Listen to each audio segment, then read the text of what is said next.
niata karon sa Karkar City. Atong giduaw ang idol diri sa Karkar, way lain kundi si Kapitan Richard sa Tinitigan. Niya kami karon sa imong farm cup kay mangutana ta mi kap kung kanang giun sa nimo pagsugod aning pag-farm nimo o pagbuhi og manok nga ri sa Karkar. So nagsugod kog buhi sa manok dire sa Karkar. Lugay na gyud ko nagbuhi kay gikan pa pagka bata nako murag ang akong papa, akong kaigsoon sa akong papa. So naagid sa inyong kaliwat kap. Naagid sa kaliwat na mo. So nakuan lang gyud ako ba nga kuan niya. So nagkuan ang mga pagmanok. Sa una dili pa gyud naingon nga kanang no ako ang formal nga pag-breeding ba. So buhi-buhi lang. So buhi lang. So nagsugod ang mong pag-breeding yun mga 2010 siguro. 2010. So sa imong mga bloodline kap kanang din man nimo gi-acquire local or mga unsa na siya mga imported unsa man. So tuloy ang akong manok kay local ra gyud. Local. Okay. Wala jud ko ingon nga imported nga manok, local ra diri ra sa Pilipinas tanan. So ang acquire ta ang primero gyud mo acquire mig manok sa 2014 gikan gyud ni sa Red Farm. So sa Red Farm. So unsa may bloodline inyo na so among na-acquire duha gyud ka trayo. Trayo na mo katong ilang 5K sweater o katong Gilmore.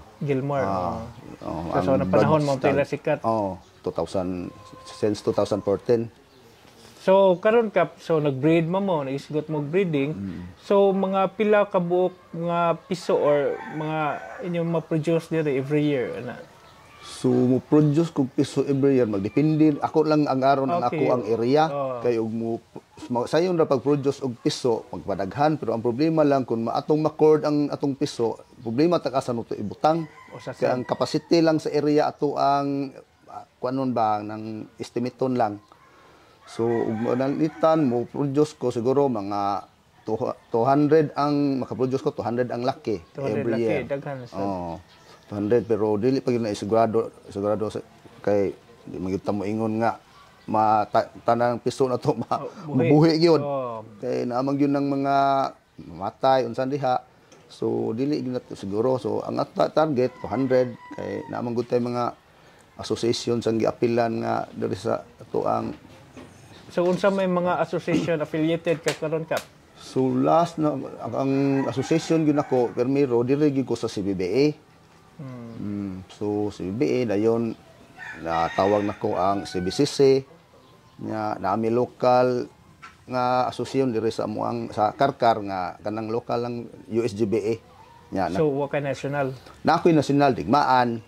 Nya kanang sa CBCC na mo kanang kang dungdungong sa kuan nang basement national ya pa national siya na may bag-o na kita na ko start ninyo kap so unsa na kap. Uso kanang bagong kuan kana nang gitukod do ni sa Karkar together si Winley de la Fuente kay siya may gaabang doon diha sa ato Karkar sa buwangan sa Karkar kanang off color. Bag-o na karon lang ang tuiga gi-launch nila. So kap nagisgot mga 200 ka buok mga piso kap ba. So sa ako nahibaw-an sa paggam na og piso labi na sa kadaghanon lisod kay na paggam na mabuhi ang atong mga piso. So sa ubang mga farm na lain magyug paagi ang farm na pagpadako sa piso. Sa imo kap giunsam sa nimo pagpadako gikan sa day old hangtod sa mudako ang piso. So ang ako ang practice diri sa manukan pag day old ako lang yun silang kanang brooder ko. Tapos mga abtan og mga 1 month ako na siyang ibutang sa nagpahimo man gyud barns kay ang piso siyempre og maigusad sa hangin. Delikado man gyud. Nya nasag koy mag-refer sad ko sa doktor like Doc Randy nga sa unsay ipanghatag sa piso nga during sa pag-abot na nato sa barns ba. Nya kanang mga di-old ana mo na akong kuan Doc Randy manawag gyud ko niya. Kay sila man gyud ato ako ang matawag unsay mga ipanghatag. So kanang mga piso may ka magpurga sa ana unsa may ana nimo na tip terminator akong ipurga. So sagol nimo sa tubig. Sa pag-breeding nato kap ba unsa may choices nimo sa laki? Taas, dako, unsa sa bayisan, unsa may imong preferred gyud? So kami kay duha mong gud mi ani sa akong sa manukan. So ang akong manghod which is karon on board siya nya naa sa akong bata.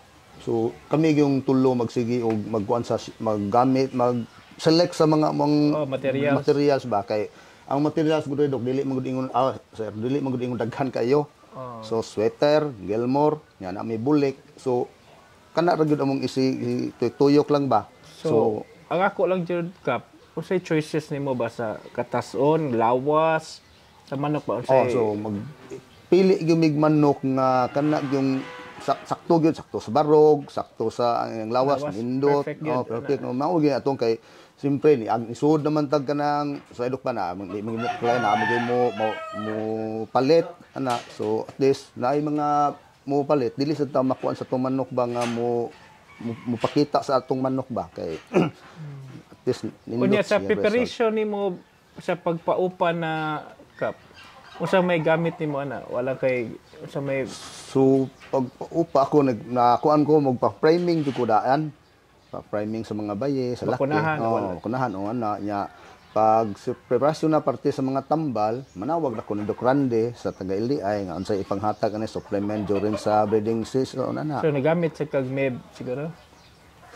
Nagamit kog MEB nya kato sa ilang kay kuan mo mi Doc Randy katong Vitabit nila. Vitabit para pakusog sa itlog nya ligon sa diyang tipaka bitaw sa itlog dili ingon nga kuan ba dali buak. So nindot siya og kanang production ba.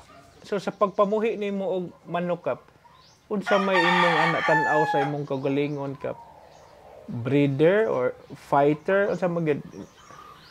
So ako sa una pagsugod gyud pamuhig manok wala pagwa gyud ni masud sa kung nauna nga kanang mag-breed ko nga ako lang sa siyang kanang ibaligya bitaw. Ako gusto ko fight lang gyud fight.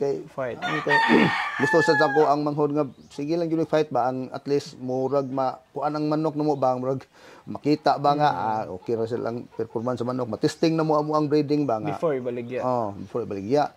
So karon murag nakita siguro sa nanay pila ka buok na kaila nga kuan nanay gustong mo palit na baligya og may ana.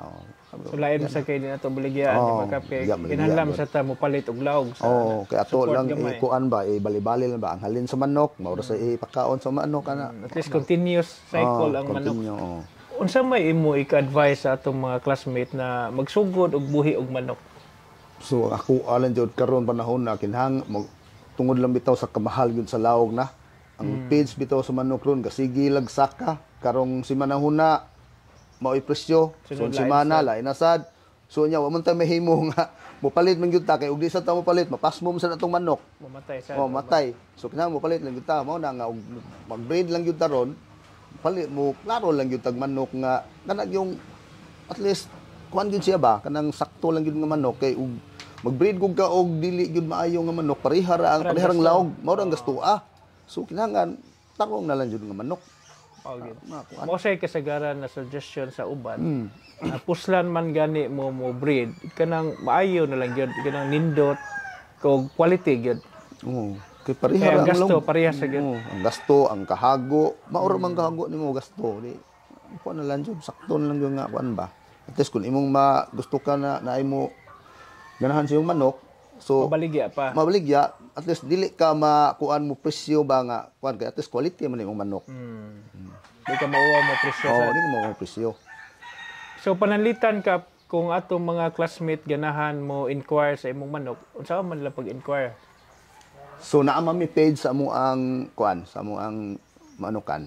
So unsa may page or Badskak Game Farm. Badskak Game Farm. So mo na magklasmita Badskak Game Farm.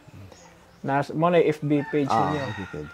Unya kung inyong cellphone number naa dito sad. Nasa dito. Okay. Mga classmate, tanawa lang ninyo sa Facebook Badskak Game Farm. Usbon ko, ako si Cons JP. Ako si Kapitan Richard sa Tinitigan sa Badskak Game Farm. I am born to breed.